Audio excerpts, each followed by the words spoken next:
I ask her to do them first. Okay. So like where you led your horse up onto that, I would stand off to the side and send her away and try to get her to go on it. Yeah. She's pretty willing to try things. She might be the first or second time she goes across that, she might be a little antsy about it, but yeah. I don't think. And it tends to balance to be down on that side, so it's what I found is it's easier to start them on that side. Or that's what I figure, And that's another thing. Yeah.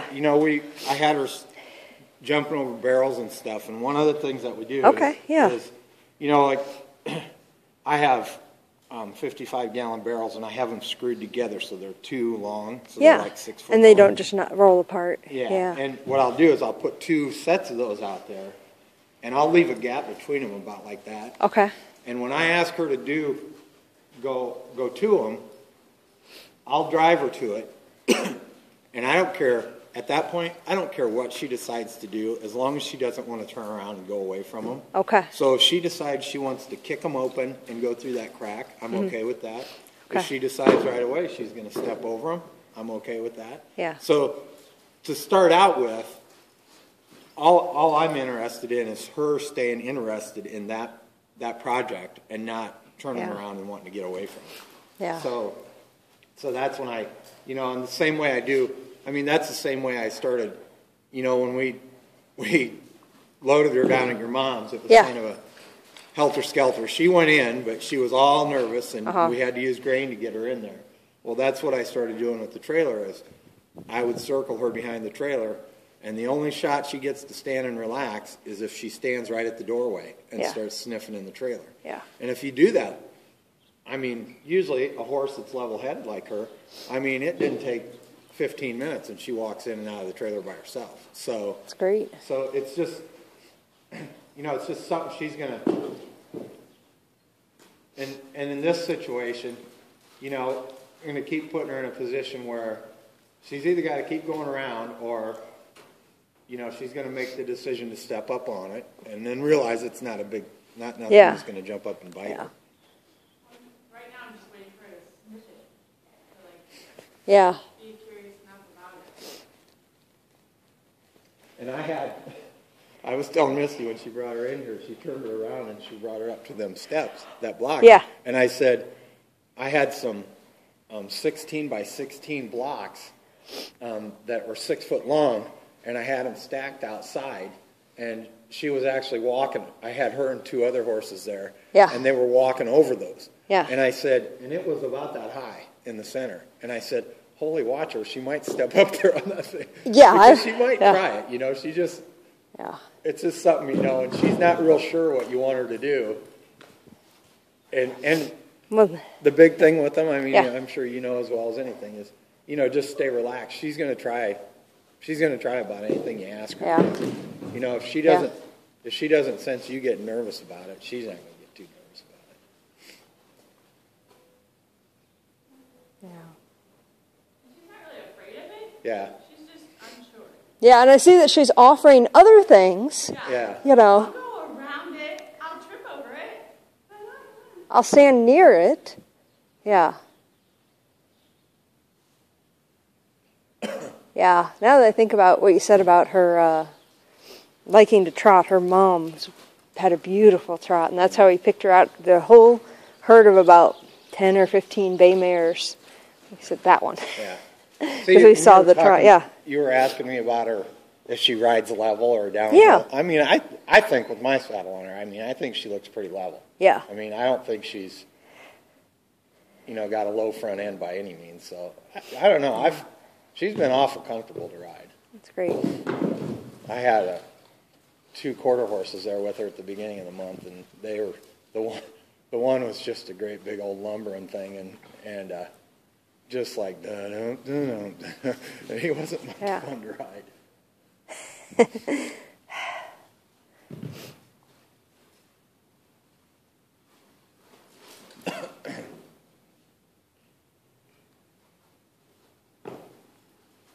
Nice response there where she lowered her head and purposely stepped off. Yeah, you know, we're pretty adamant about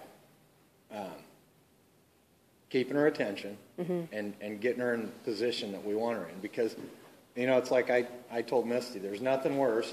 You know, the first couple of times I let her out into the arena, she'd just start wandering off, and it's like, I'm not out here for you to not pay attention to me. Yeah. So, you know, we really focus on making sure they keep their attention on us.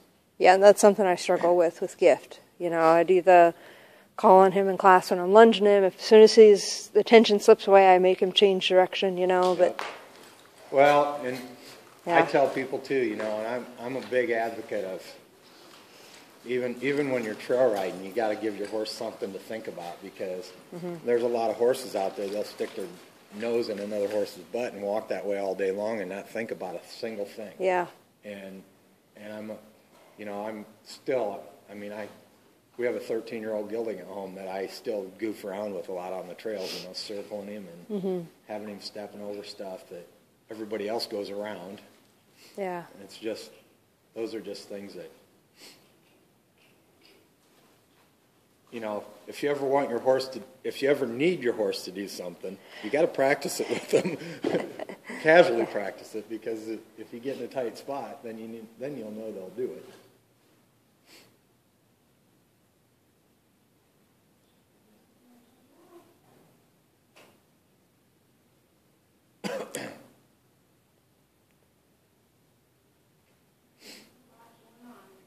I had a horse one time, a gelding, that the guy told me he was deathly afraid of motorcycles and four-wheelers, and so after I started doing groundwork with him, I think the thing that people totally underestimate from groundwork is how much it gets the horse to trust you. And I had him on that 12-foot rope, and one day I was standing out, the four-wheeler was out in front of our barn, and I went out and sat on it, and I just had him circling me while I was sitting on the four-wheeler, and I started it, and he just kept circling me. And so by the time that guy came to pick him up, I could drive the four-wheeler across the parking lot and have that horse circling me while I'm driving the four-wheeler. Nice. And it's just a matter of, you know, this is all about, you know, Misty hasn't worked with her for about a week, well, 10 days probably, because she's been so busy at work. So this is just all a matter of just, you know, her starting to trust and totally buying into this. Yeah.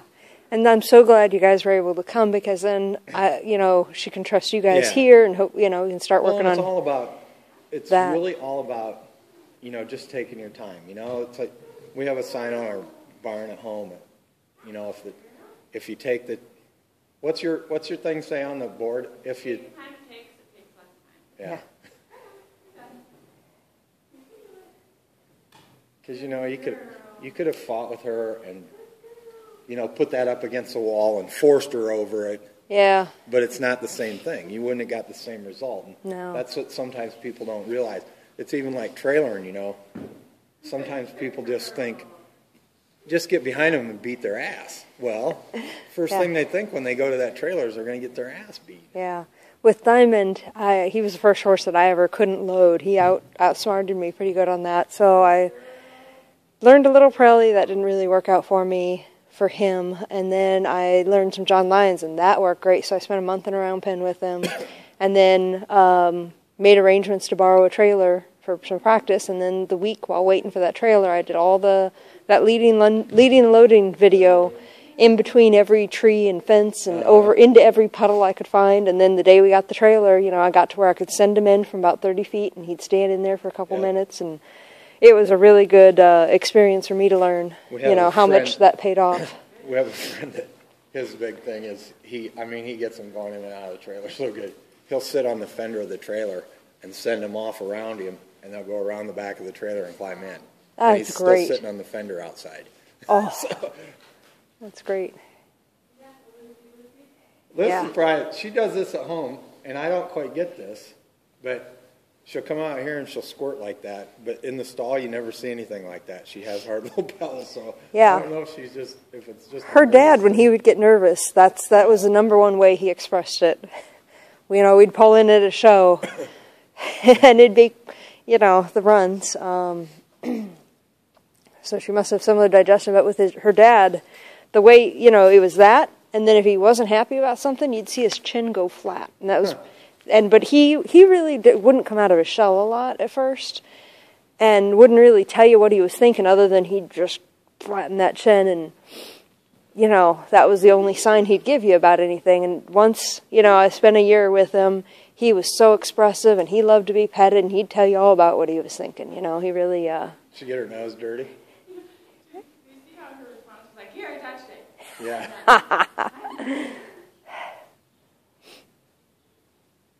Yeah, Gift will reach out and offer to bite or touch anything, or you put the chair up there to practice. Putting the bridle on from sitting down on the chair, and he'll say, "Oh, we're walking up to the chair. Let me pick that up and fling it." Look at her. Aw.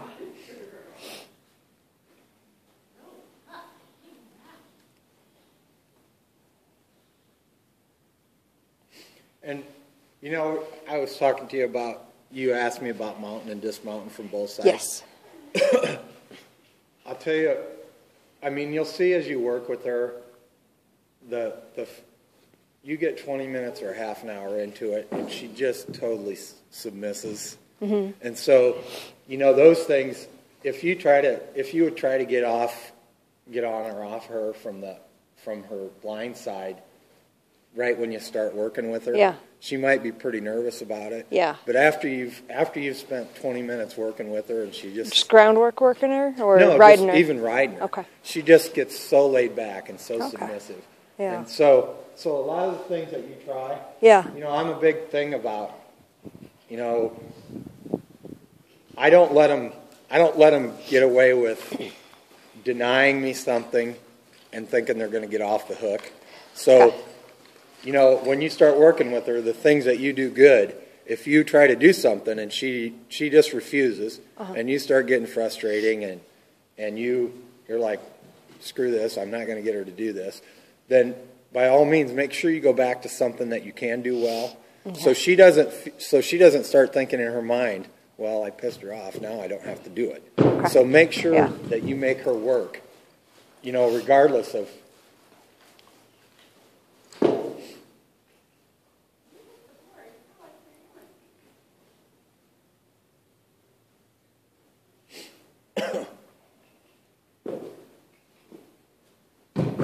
She thought about jumping it.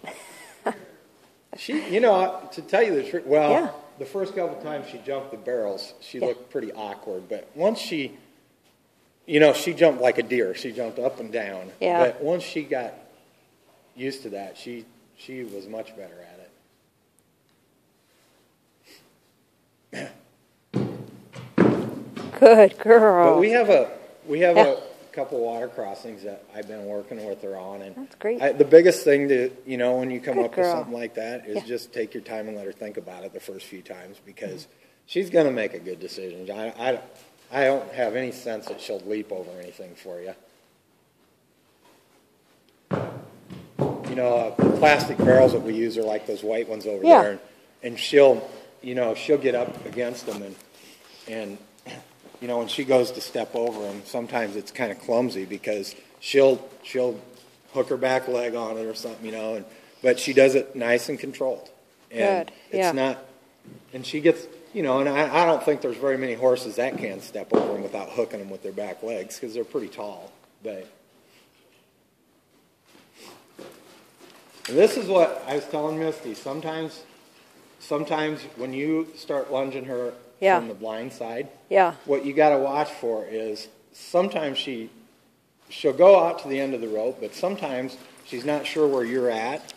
So she'll act like she's coming close to you, and you just need to make noise. And let her hear you. Giving her a clucking sound or whatever, because she's not quite sure where.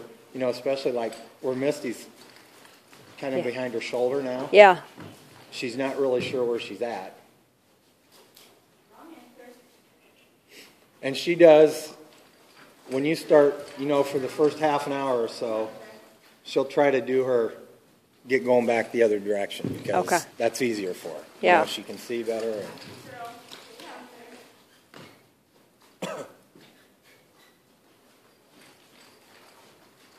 And I have definitely spent more time trying to get her to go with that blind side towards me than the other direction, because she just is, it's not that she can't do it. She just is way more comfortable going the other way.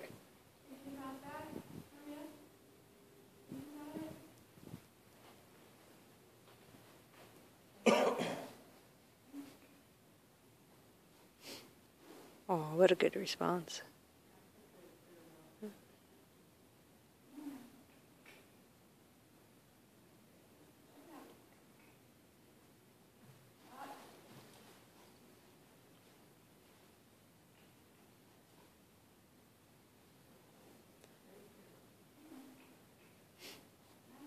Asking her, little by little, just, ooh, excuse me, Peter Tire.